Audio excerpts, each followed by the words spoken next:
L'amour de soi est un concept souvent évoqué. Mais que signifie-t-il réellement? Comment savoir si nous nous aimons véritablement? Dans cet épisode, nous allons explorer pourquoi s'aimer soi-même est la base de toutes les autres relations et comment développer cet amour profond et sincère envers soi.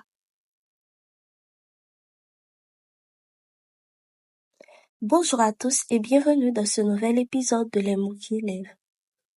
J'espère que vous allez bien et que votre semaine s'est bien passée.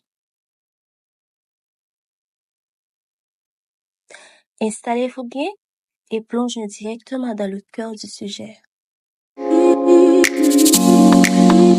L'amour de soi, la relation la plus importante de notre vie.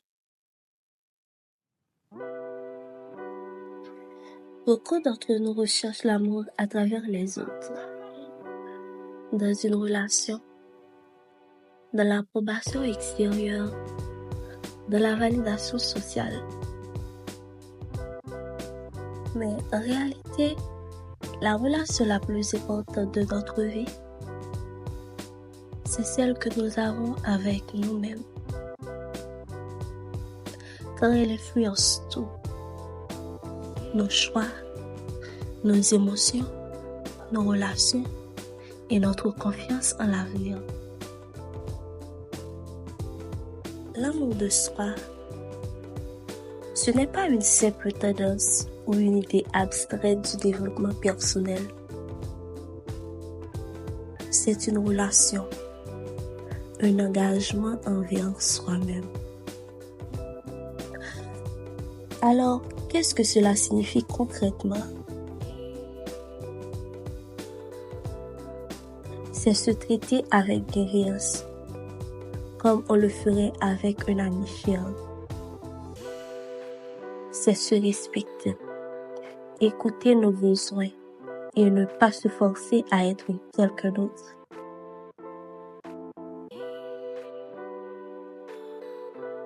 C'est se reconnaître comme une personne digne d'amour et de bonheur, indépendamment des erreurs du passé et du regard des autres.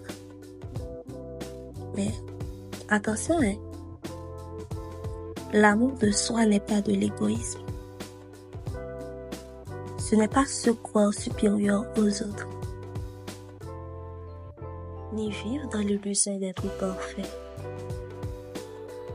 C'est simplement se donner la place et la valeur que l'on mérite.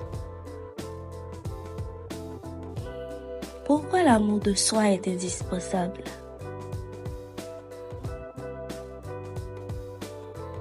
Nos relations avec les autres sont souvent un reflet de la relation que nous avons avec nous-mêmes. Si nous avons du mal à nous aimer, cela peut se voir par différentes choses. Par exemple, une dépendance à la validation extérieure, cherchant constamment l'approbation des autres pour se sentir digne. Souvent aussi se traduit par l'acceptation des relations toxiques, parce qu'on pense ne pas mériter mieux. Et parfois même par un auto-sabotage inconscient, où l'on repousse le bonheur par peur de ne pas en être digne. Mais quand on cultive l'amour de soi, tout change. On attire des relations plus saines car on ne tolère plus ce qui nous fait mal. On ose dire non sans culpabilité, en respectant ses propres limites. On développe une force intérieure qui nous permet d'affronter les défis de la vie avec plus de sérénité. En résumé, plus on s'aime, plus on vit en harmonie avec soi-même et avec les autres. Peut-être que tu te demandes si tu t'aimes vraiment ou si tu as encore du travail à faire sur cette relation avec toi-même. Voici quelques signes qui peuvent indiquer un manque d'amour de soi. Tu es très dur avec toi-même et tu te critiques souvent. Ou encore, tu as du mal à accepter les compliments et tu les minimises. Parfois, tu te compares constamment aux autres et cela te fait te sentir insuffisante.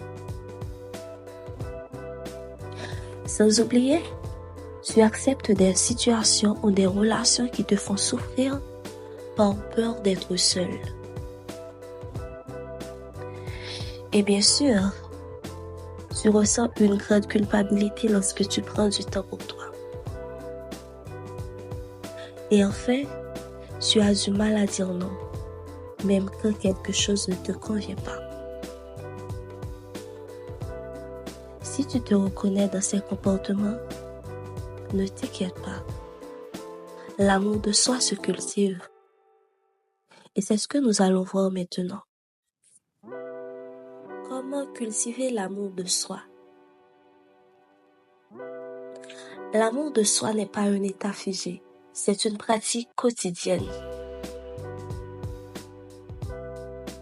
Voici quelques clés qui peuvent vraiment faire la différence. D'abord, se parler avec bienveillance. Remplacer l'autocritique par des pensées positives. Parle-toi comme tu parlerais à un ami que tu aimes. Ensuite, prendre soin de soi. Physiquement, cela passe par des choses simples, comme bien manger, bouger régulièrement, s'accorder du repos. Sur le plan émotionnel, c'est important de s'écouter et d'exprimer ses émotions sans honte.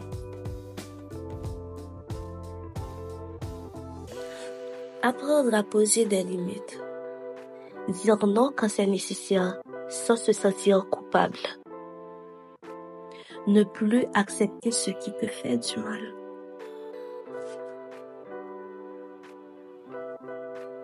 Il est essentiel d'apprendre à se connaître. Quels sont tes besoins, tes valeurs, tes aspirations profondes?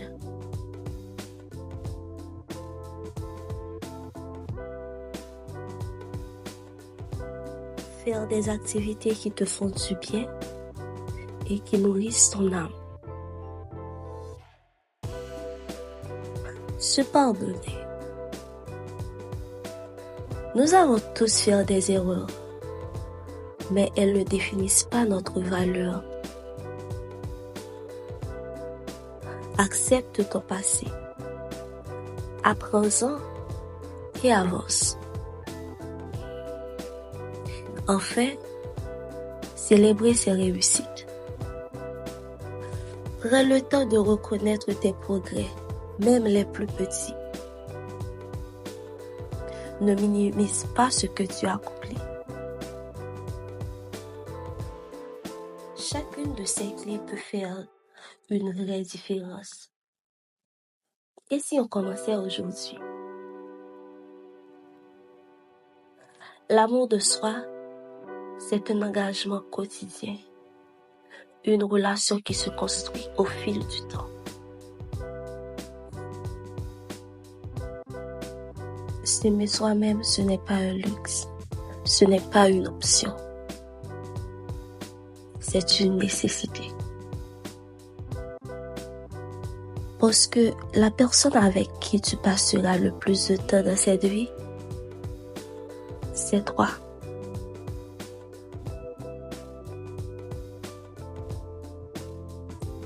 Tu mérites d'être aimé. Et cet amour commence d'abord par toi-même. plus tu t'aimeras, plus tu t'attireras des relations saines.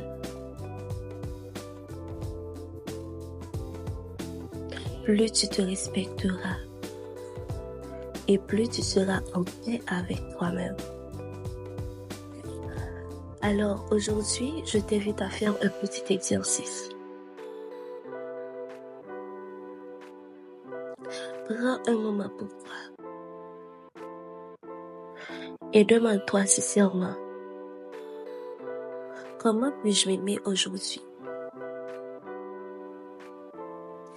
Merci d'avoir écouté cet épisode de Les mots qui élèvent. J'espère qu'il t'aura inspiré et aidé à avoir l'amour de soi sous un nouvel angle. N'hésite pas à partager cet épisode avec quelqu'un qui en aurait besoin. À très bientôt pour un nouvel épisode et surtout, aime-toi.